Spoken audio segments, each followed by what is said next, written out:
Our next speaker is a Sarawakian Kenya and founding chairman of Safe Rivers. Peter Kallang has dedicated his life to activism, particularly in protecting indigenous rights and the environment. After early retirement, he led the successful campaign to stop the construction of the Baram Dam in Sarawak. Under his leadership, Save the Rivers has expanded its mission to include sustainable development for indigenous communities. Peter's love for rivers is personal, rooted in fond childhood memories of swimming and playing by the Baram River. Despite a near-drowning experience, his passion for protecting rivers remains strong. Today, he'll share with us about the struggle with the dams and how Save Rivers movement has grown since.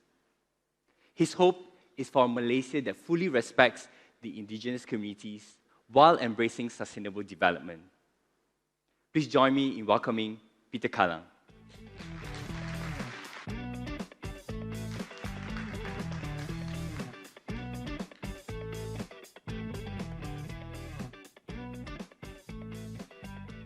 Tiga Tawai, that is, I'm speaking in my mother tongue.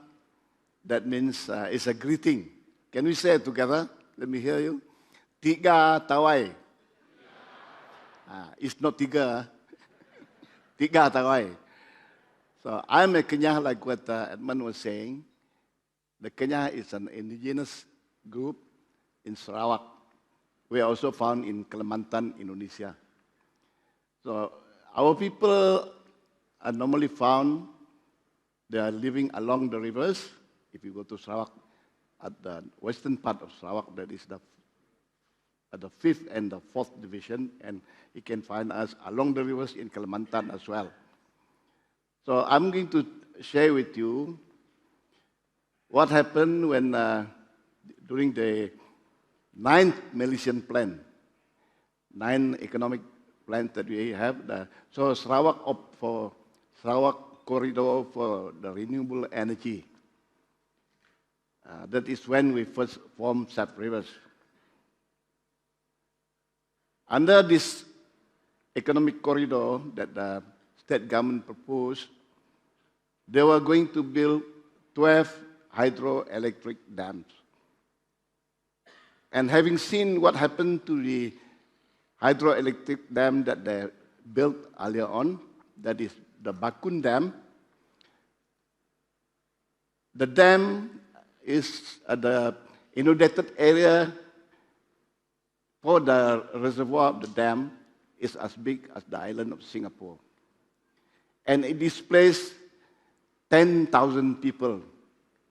All of them were indigenous people. They were Kenya, Kayan, and Penan. And not only that, because these people are all farmers. And then, of course, farming in Sarawak is not just farming like the what you understand by the Western farming or the mechanized farming, but they also have areas where they do not farm, which they put as an area where they can collect the non-timber product, and that is what, like rottans and all the other things that they use. So the area that flooded, but when they were displaced to this new area that they were being allocated by the government, each family was given 3 acres of land. And on top of that, a lot of this land are on hilly ground, rocky places, sandy ground, which are not possible for farming. So as a result, not only that, but the houses that they were given were also not as good as the houses that they have left, which were inundated by the reservoir of the dams. So having seen this, the people who are going to be affected by the next dam, that is the Baram, they were all very worried about it because they have gone to this place where the group had been displaced in Sungai Asap. That the name of the place is Sungai Asap, and they see how miserable the people are living there. And besides that, when they moved there, they didn't have enough. They don't have any water. They have taps going to the house, but all the water coming out of the tap were all dirty and not possible for people to consume.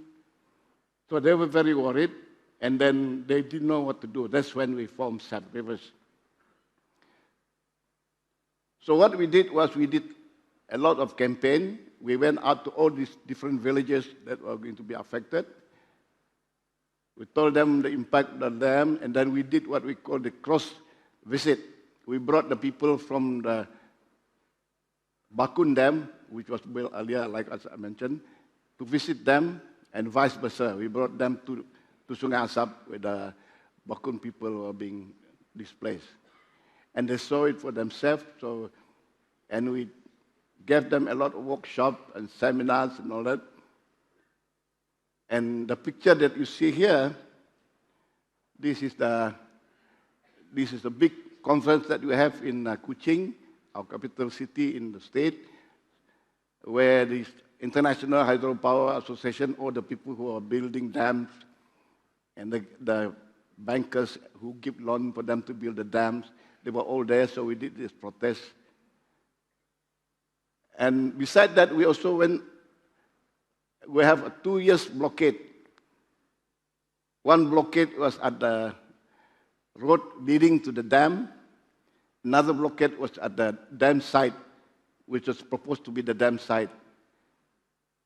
We went out, this is in Norway. We visited the people who are affected by dams in Norway and find out from them. Besides Norway, we were in Australia because the people who are employed to consultant was employed for the construction of the dam from Australia. And Norway, the MD, the managing director for Sarawak Energy, the owner of the dam, was a Norwegian. We went to visit his country because he claimed that dams are very good and all the beautiful thing about dams. And finally, there was a change of chief minister. The new chief minister, Adnan Najib Satim, he finally invited us to meet him. So we went to meet him, we explained, because we brought to him all the signatures of the people who are against the dam. 10,000 people have signed it. And then, so he said that, okay, I'm willing to listen to you like I'm willing to listen to the proponents of the dams. Finally, about 2 weeks later, he announced the cancellation of the dam.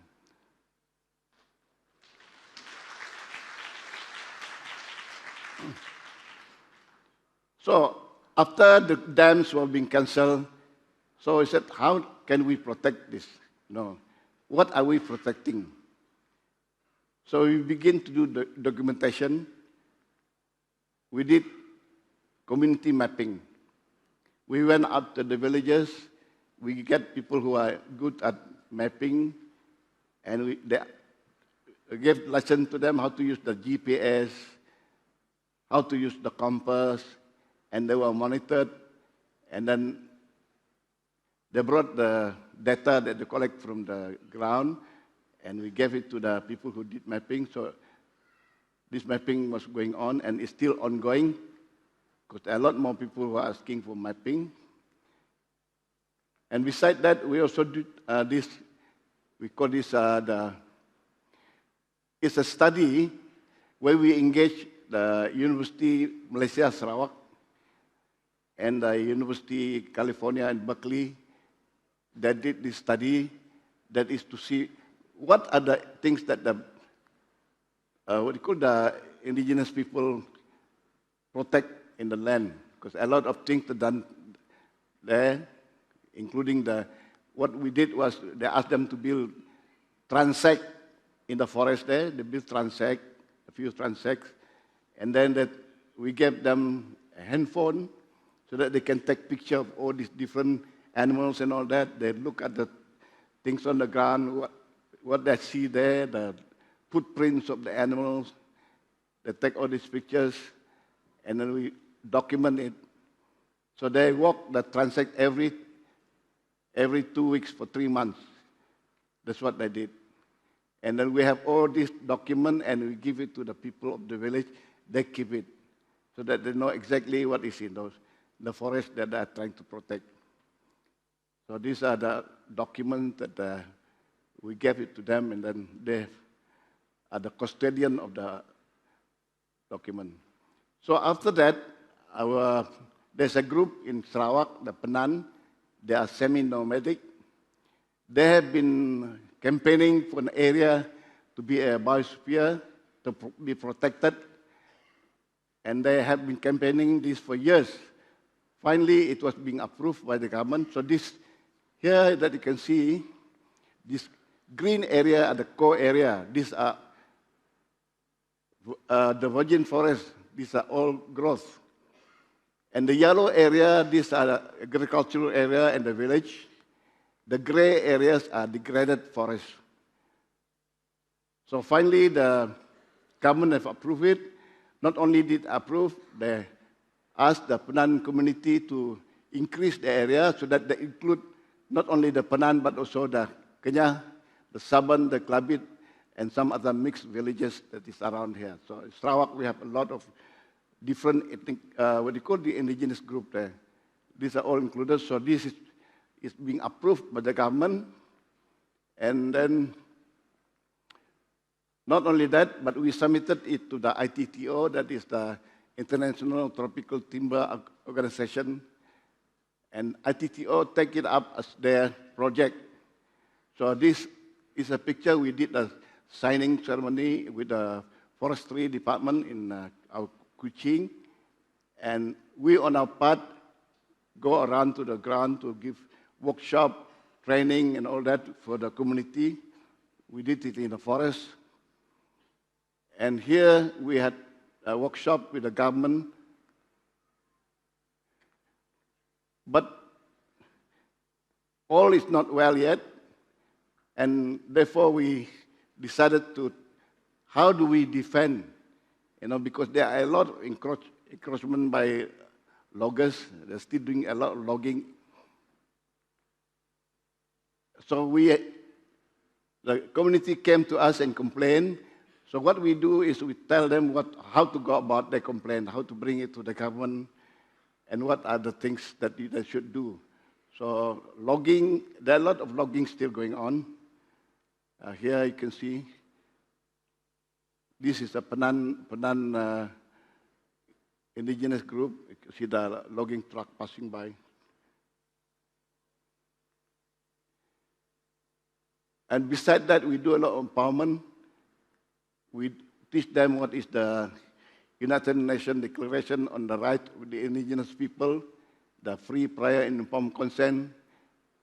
And then we also have workshop in various empowering the women and all that. This is still ongoing. And we have worked together with the forestry department here, the Sustainable Forest Management, and the Malaysian Timber Council. We are working on with them, but at the same time, how do we go about to sustain these people? It's good to protect the forest, protect the land rights and all that, how to sustain them. So we are undergoing agroforestry. We have seedling. There's another group of NGO who are focused on having nurseries and all that. They're using them. And then we also start to do coffee. Coffee is our first start, and we eventually would like to see that besides coffee, we are going into other crops as well. And the degraded forest that we saw just now, we look at how to replant forest there in that area. So this is not only that, we also bring these people to connect them with other groups who are already doing this agroforestry and who are expert in coffee and all the other crops as well. We bring them all, look at the whole supply chain, go right to the factory where they do the, what they call the packaging and marketing of the product. We facilitate all that to them and train them.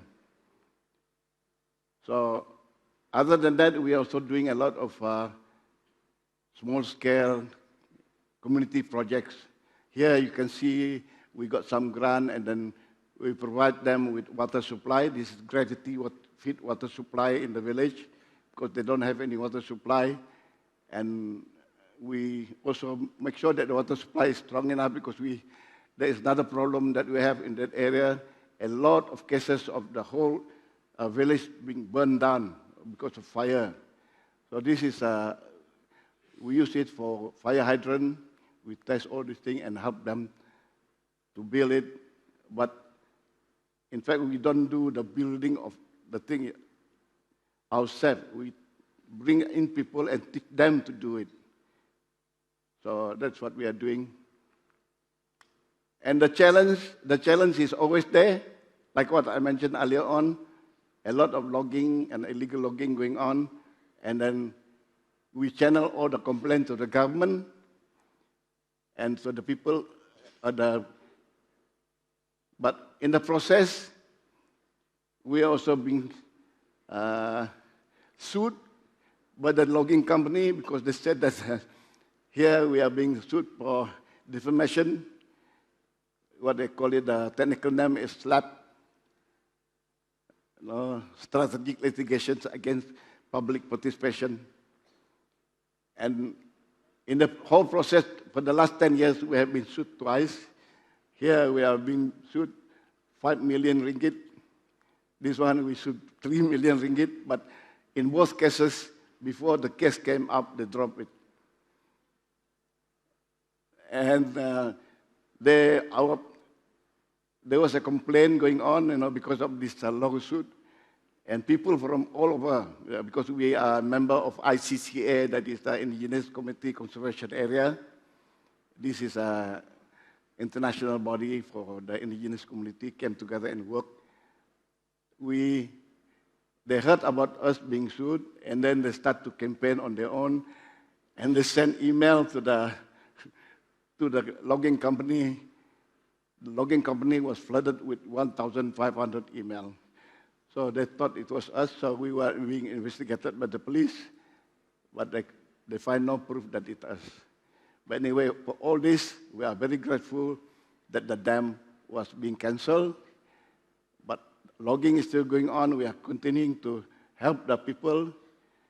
And the worst part of it, the latest one is, logging is going on in the core area of the Barang Pispak.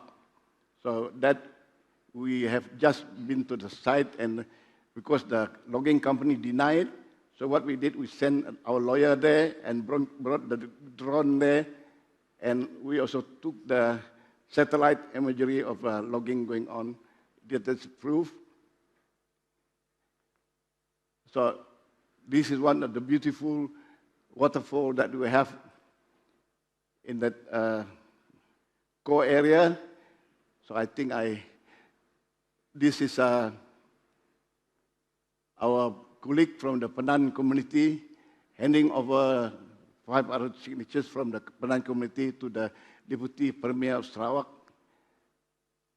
saying, complaining about the logging that is going on. So this is a Penan village, and that is the logging that is going on at the moment.